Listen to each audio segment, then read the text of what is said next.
Okay. The two questions are, can we use this recording of your story publicly? Yes. Can you or anyone you may mention face legal prosecution or get into trouble for anything that you share? No. Okay. At the end, you can plug your Instagram so people can follow you. And then like if you do you want people to follow you? Yeah, for Okay. sure. So yeah, or anything that you're promoting too. So like if you're working with a nonprofit or anything like that, forgot to tell you that. So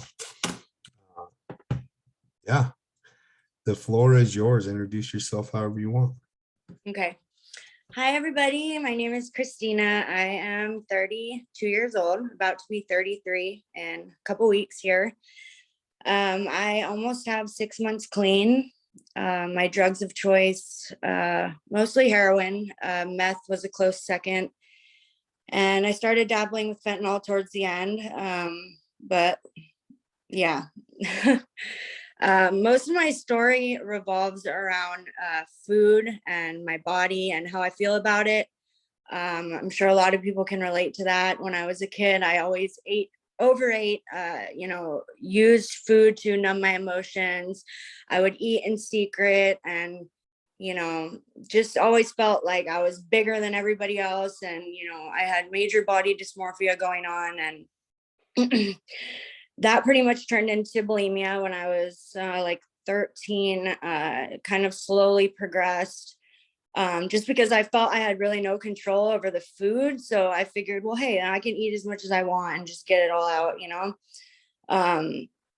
I started dabbling with weed and alcohol when I was about that age and really liked it, definitely abused it and looked for any opportunity to do it.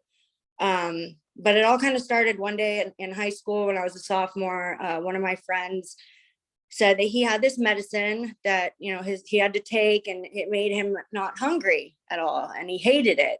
And I'm like, oh, well, give it to me. And I took it, and I was doing well in school. I was losing weight. I was doing my chores at home, and I honestly had absolutely no idea that what I was taking was Concerta. It was like Adderall. And so, it took about 4 months for me to get super addicted to that. But to me, I was like, this is a magical pill.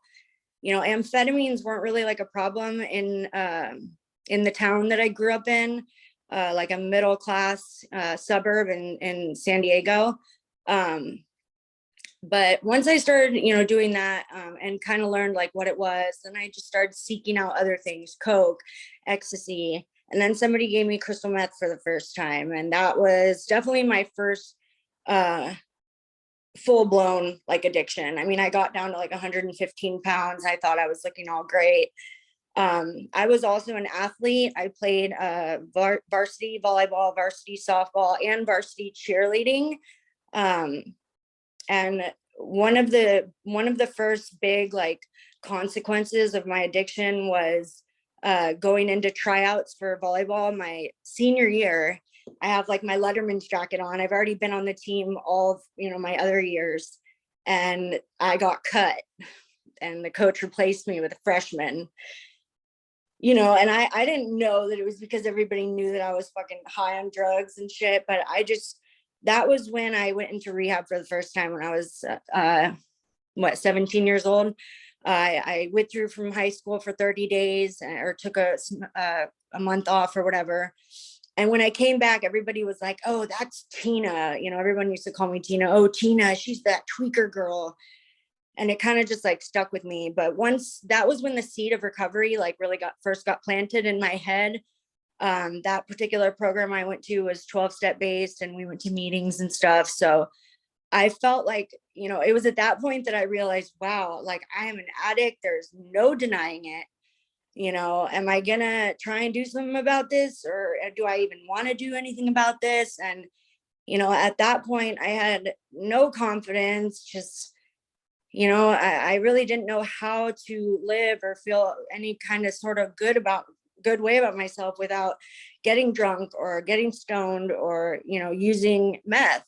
So I tried really hard to just like do well, and most of it was for my parents, honestly.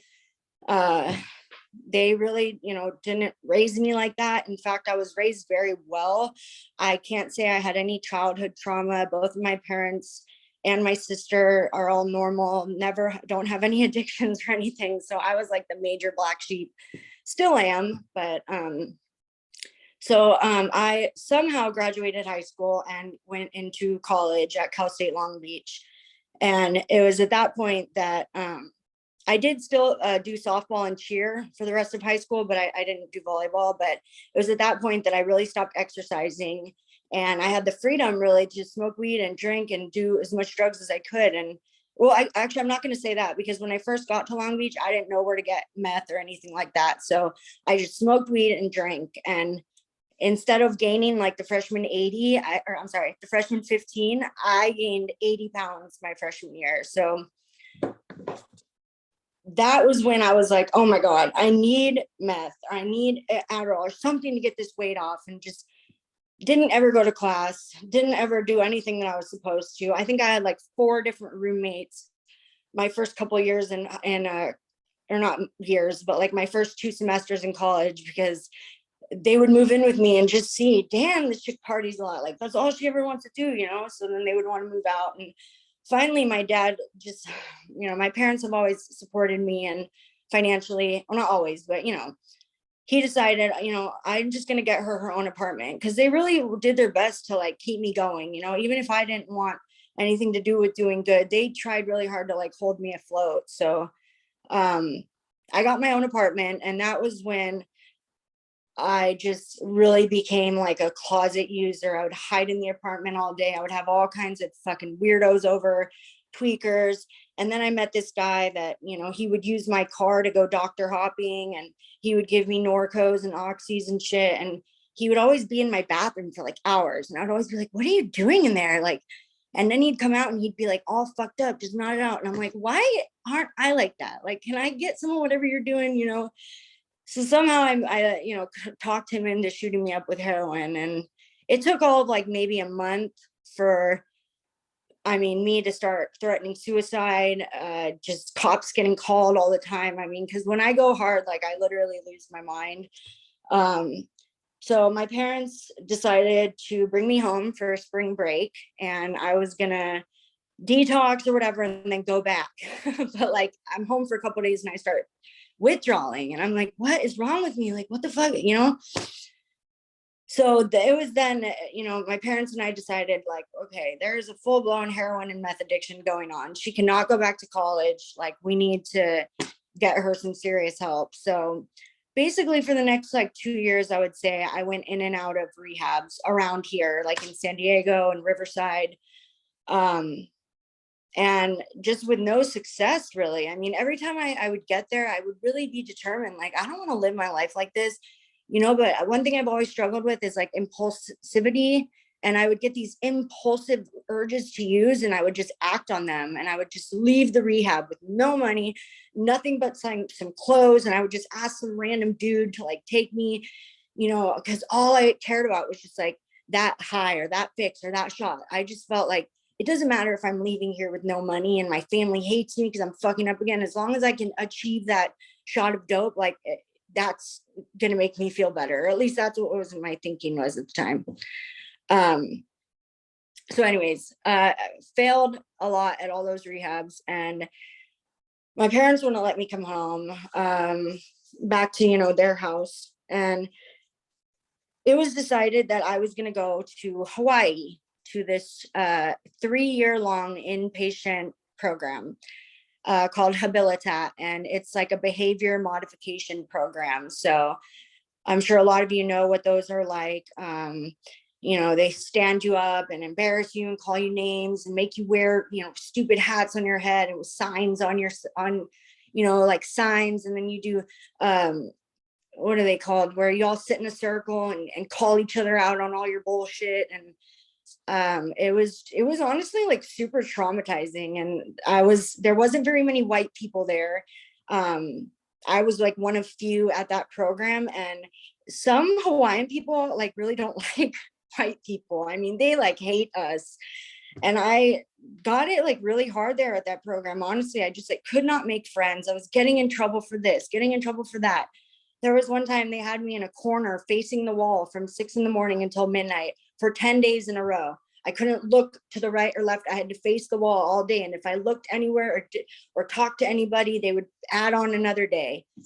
And it was just like, I mean, their whole thing is like breaking you down and then building you back up or whatever. But I just was like, I am not putting up with this bullshit for 3 more years, you know? So the people that did my intake basically told my parents, you know, if she leaves, like, do not fly her home. You need to stop enabling her.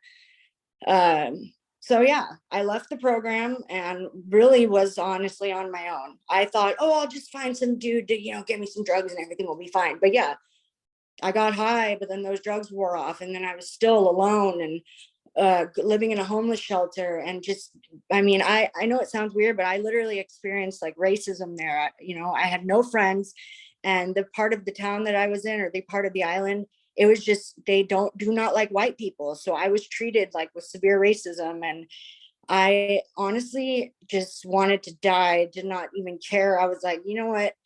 My parents don't want me to come home. I can't stay clean. I'm not even gonna try and get clean anymore. I'm just gonna fucking run them hard and do as much drugs as I want. So was homeless and living with a guy here, a person there, whatever, just couch hopping. But it all kind of like, you know, I don't know what, but it all kind of like popped off when I met this guy. Um, he had just gotten out of prison, and like literally like the day of he got out of prison, and he saw me like in a parking lot, all twacked out of my mind. Fucking, I'm like 23 years old at this point, looking for cigarette butts off the ground. And he was gorgeous, I'm not gonna lie. And I saw him and I'm like, ooh, you know, prison tats. Ooh, he's hot. And he knew that I had feelings for him right off the bat. So he basically started to build this relationship with me in order to put me out on the street. And basically, you know, made it sound like, you know, we'll always have a place to stay. You'll always have as much drugs as you want to do. And I had been like offered that like plenty of times by people like, oh, you know, if you suck my dick, whatever. But I always just, that was so degrading. And I always felt like, oh my God, I was not raised to do that. Like, I'll do a lot of shit for drugs, but I will not do that. But for this guy, like, I honestly had a lot of feelings for him. I was like in love with him, and he knew that. And so the main reason, honestly, that I started selling my body wasn't so much for the drugs and the money, but for him. I was like, well, I'm just going to show him how down I am for him, and he'll fall in love with me too, you know? So at this point, he puts me out on the track in Waikiki, which is like, you know, where all the girls walk at night and shit. And it was actually pretty funny my first night out there. I mean, I looked so stupid walking around in these heels. Like, I mean, I'm like walking up to guys. I'm like, hey, so you want to hang out? No, okay. Next guy, oh, do you want to hang out? No, okay. Like, I had fucking no idea what I was doing. It was just like ridiculous. He would call me on the phone and be like, where the fuck are you? Oh, I'm on the beach smoking with this dude. And he'd be like, bitch, what the fuck are you doing? Get the fuck back here. Just treating me like such a hoe. But I thought like in my fucked up head that that was like love. And I would like do everything he said. I was like super submissive. And I don't know. It was just like he caught me right at like the perfect time. Like, I'm homeless. I have nobody, no love for myself. All I want to do is fucking get loaded, like as much drugs as I could put in my body. So he really did get a good opportunity with me. So from the track, I really wasn't comfortable there. Then he then put me in a massage parlor, just like a Asian massage parlor. And uh you know, it just never was anything that I could do and like feel good about or feel okay about. Like, it didn't matter how much drugs was in my system. I just always was like, oh my God, please just get off of me.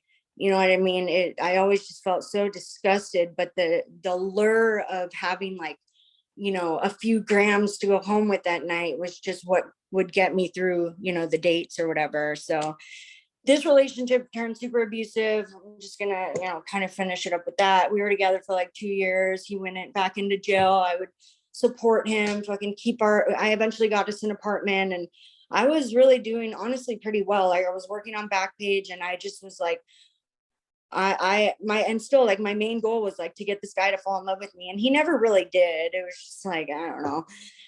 But you know, I got to do as much drugs as I wanted, and that was kind of, you know, the medicine for me at the time. So um when him and I like finished, I remember the last time our last like interaction with each other.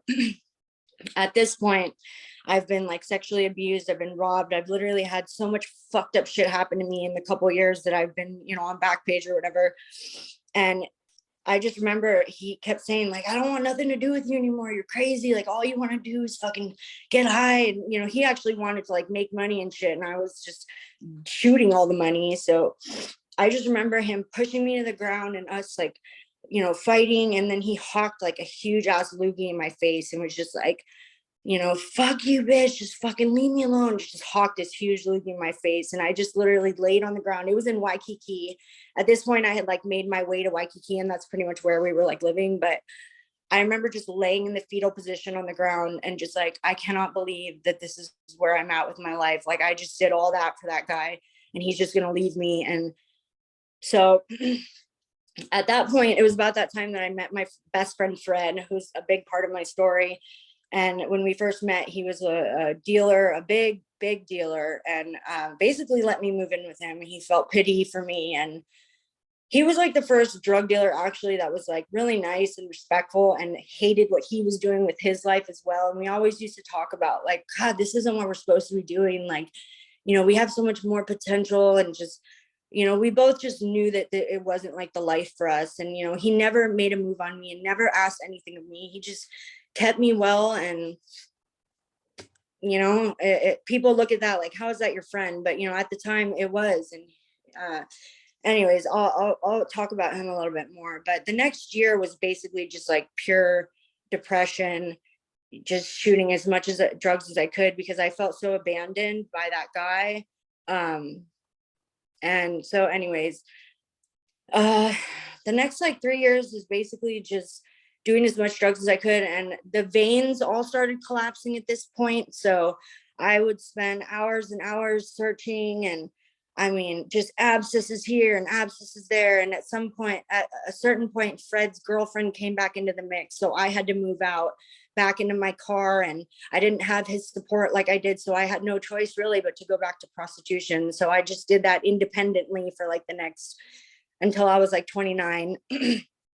And it was pretty disgusting, honestly. I just, once I got like a couple abscesses and the staph or the MRSA just like came up in my body, like I would just go, I basically never went without one. I would have one here, over here, on my neck, on my boobs, on my, I mean, I literally now I have no veins. I've collapsed everything from my feet to my fingertips to my neck. I've shot up in my face, my forehead, underneath my tongue with little baby needles. That's the kind of addict that I am. You know, even my junkie friends would be like, damn girl, like I mean, one of the things honestly that I'm like the most ashamed of, and I never really realized like how fucked up it was until later, was I would like dig in needle buckets, like community needle buckets, and pull out whatever needles had like a tiny little bit of coagulated blood left in them, squirt them all into fucking spoons just so I could like not feel sick or whatever, you know what I mean? And through that, I ended up giving myself something called osteomyelitis, which is like an abscess in your bone. The doctor said it was mostly from shooting up in my neck, because not my outer neck veins, but I would literally take the long needles and go straight in all the way to the deep one in my neck. And it was a combination of that and then all the abscesses that went untreated and everything. So all I know is I just started getting these horrible back pains, and I was still doing dates, and I would have like a bandage here, bandage. I used to always have abscesses on my neck, and guys that I would do dates with would be like, oh my God, like what happened? I'm like, oh, I just got tatted. Like, don't worry. You know, I was pretty good about keeping like fresh bandages on it, but still that's so nasty. I know it's disgusting, but they believed it every time. Oh, it's just a new tattoo. So anyways, that went on for like a month, and I knew that something was like really wrong with me just because I could hardly walk, and I would go in and out of just like, I would just be laying on I was sleeping on someone's floor, and I would just be laying there just like, oh, just like moaning. And even the people that would come over would be like, what is wrong with her, you know? And I honestly will never forget it. Like the night that I hit the fever that I did, I was just sitting there like smoking a cigarette, and I hit a fever out of nowhere, and I knew that it was really bad, and I was like, holy shit, like something is really wrong with me. So I called a couple people to like take me to the ER. Of course, nobody would. At this point, my car's not running. And I was like, I really sat there and I was like, do I want to die? Like, you know, because I knew something was really wrong. You can just like feel it. So I called an ambulance on myself. And by the time I got into the ambulance, my temperature was like 102.7. And I don't really remember much. I got to the ER and it was like a 2-hour ordeal of them trying to find veins on me. I had like 2 nurses on this arm, 2 nurses on this arm. The doctor had me like upside down, not upside down, but like leaned back in the chair because he's trying to get a vein in my neck. And I'm going in and out of consciousness and everybody's frantic. It's like frantic, like, you know, we need to get an IV in her. Da, da, da. And so I remember he got it started in my groin and then put me in for an MRI. And like those little things that you have to go through are like super, you know, claustrophobic. And I remember them telling me to press the button if I felt claustrophobic. So, or if I wanted out or whatever. So I did. I was like, oh my God, I can't be in here. And I just remember very vaguely, it's all like super patchy in my mind. But I remember coming out of the thing. And then as soon as I could sit up all the way, I fucking sat up super fast. I felt this piercing pain go through my back and then everything went black. And I woke up, it was 5 days later, and like my mom was there, my dad was there, and they're like, oh, you know, you were in a coma. Like the osteomyelitis that I had in my back had ended up spreading to my kidneys, to my lungs, my heart. I had endocarditis. I was almost brain septic. Like I had sepsis just raging through my body. And I don't really remember really much. All I remember is waking up and I was like, Mom, what are you doing here, Mom? You know, and I guess they had told her that the doctor had called and said, like, look, your daughter's most likely not going to make it. So you should probably come out here and make arrangements. So I had a dog at this point. My parents, once I woke up and I was like stable or whatever, they flew back here and they took my dog with them, thinking that this is going to be the last straw for her. This has got to be her rock bottom, like, you know, but it wasn't. That was in 2016. And I don't know, for some reason, I just always felt like I was like Superman, like nothing could kill me, you know? Oh, this abscess isn't gonna, you know, do it. Or, you know, I would do massive fucking shots of heroin and meth mixed together. That was like my drug of choice. And I just always felt like I was like invincible. Maybe it was either that or I just didn't really care if it killed me. I think it was like a mixture of both. You know, and just so much fucked up shit, so much betrayals. And, you know, I was sexually assaulted plenty of times in my years as a prostitute, but I was only actually raped once, which was extremely traumatizing, but I never really did anything about it because I just kind of figured, well, he wouldn't have done it if I wasn't at his house, you know, doing a date with him anyways.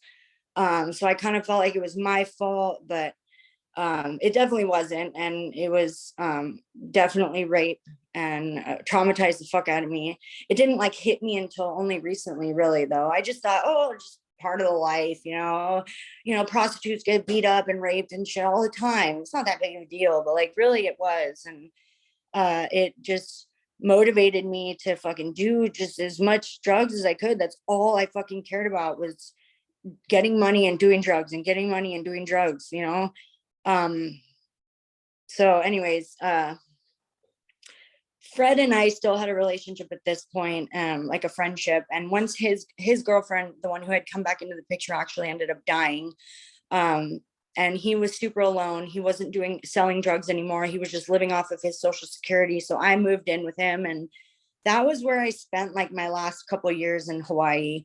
We just were so depressed, and like, you know, I would help him and he would help me. And you know, we both just like looked out for each other. And he was like honestly a solid human being. To this day, I still have never had someone that was such a good friend to me. And you know, no matter what time of day it was or what he was doing or what was going on with me, you know, and I can say now, and I feel very ashamed about it, but like, I mean, I robbed him when I was like 25 and he forgave me, you know? Okay. Okay, well, anyways, I should probably like get to the good stuff already. So anyways, it was in 2020 that I was like, I don't want to do this anymore. Like I was developing congestive heart failure, and the doctors were like, you know, you need treatment and like all kinds of medicine and shit. And every time I would do meth, my ankles would swell up, and it was just like super scary. And my dad had a brain tumor and was here like dealing with it with my mom and my sister. And I just felt like such a piece of shit daughter for not being here. And all those things kind of combined. And the never ending abscesses, like I just literally have so many scars all over my body from them. I just really honestly got sick of it. And I was like, I'm about to be 31 or whatever it was. And I just wanted to do something different with my life.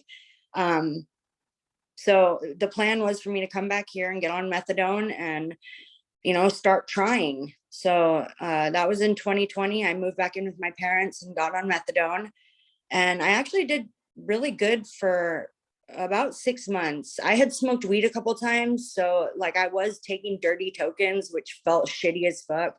But in March, I ended up getting drunk one night and then I ended up relapsing. It was so crazy how fast it happened. Just like as soon as the alcohol started going through my body, it's just like, well, this feels good, but I need my drugs of choice now and I'm going to get them now. So, I was doing meth and heroin and fentanyl. That was when I started doing fentanyl, was in March of 2021.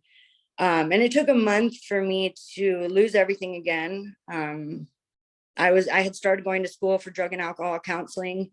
My parents kicked me out of the house. I lost my job. I had to withdraw from school because I missed so much.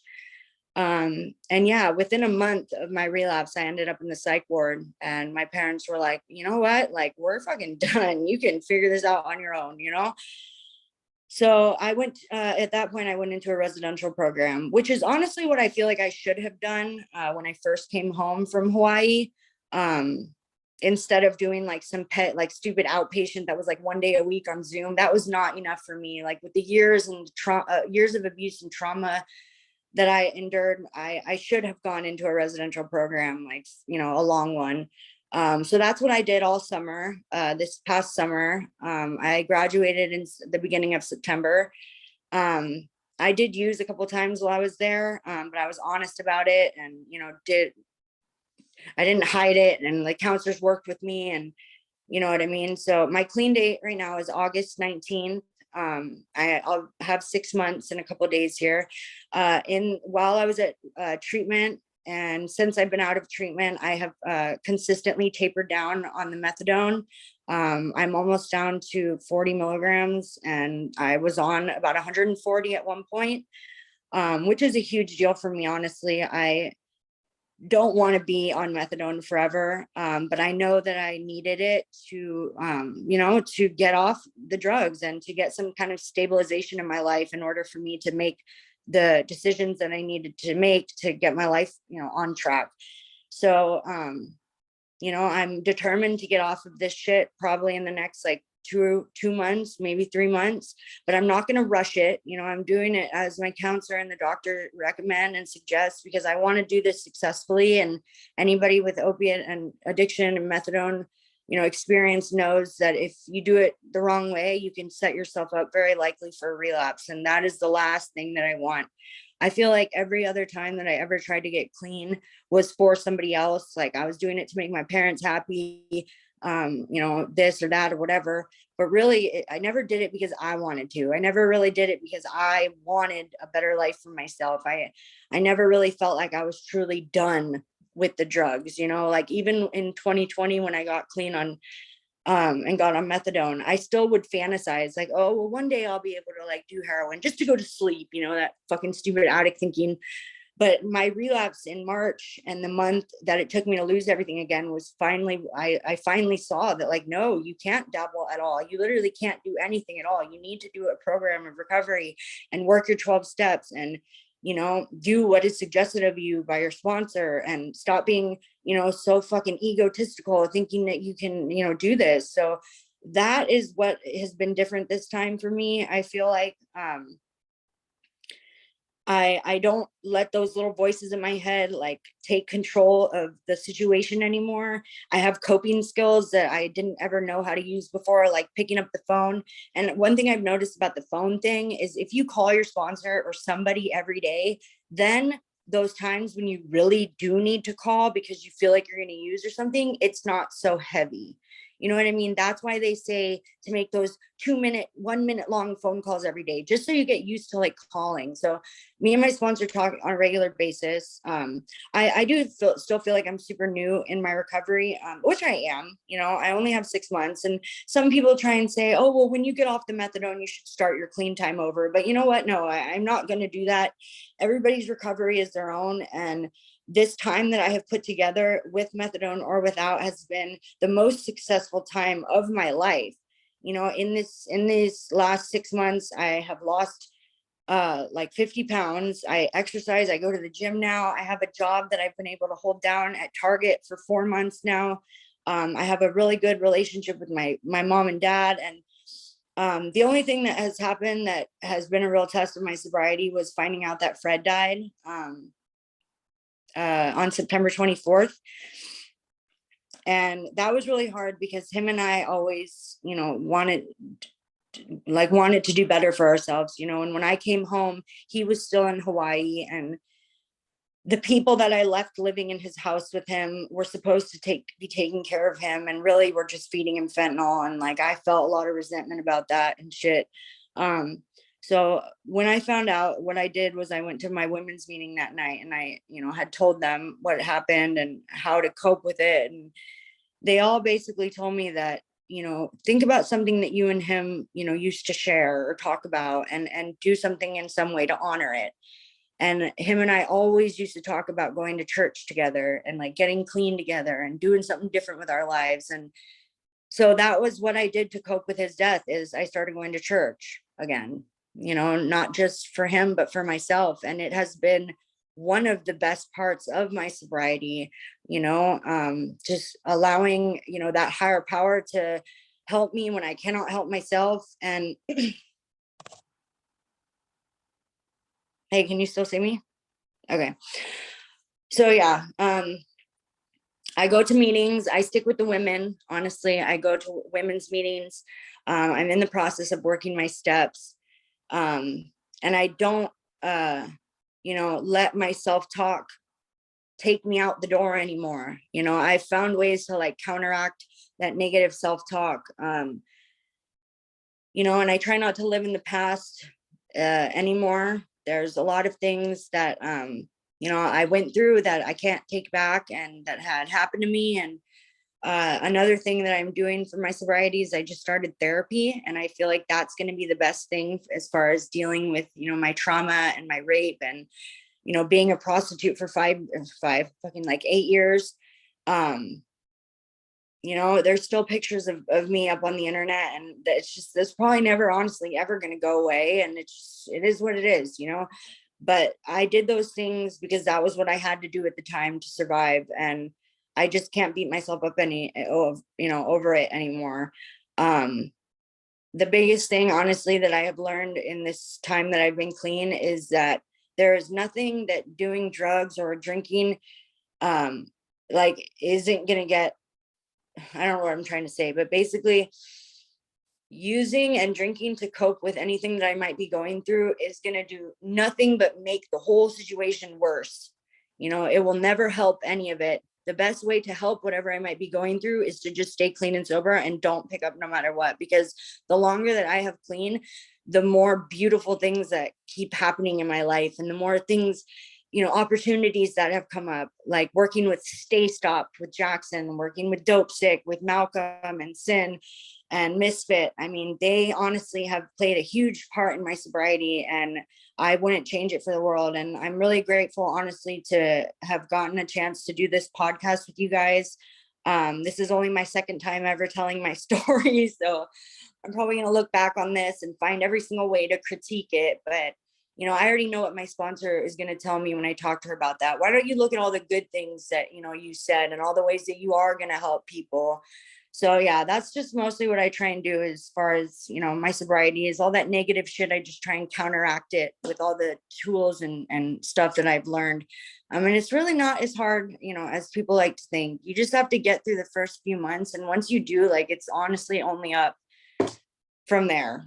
You just can't pick up or use no matter what, like no matter what. As long as you do that, everything will keep getting better, and all the things that you've ever wished for, you know, will come into your life. So I think with that, I'll finish up. I'm sorry if I was longer than I was supposed to be.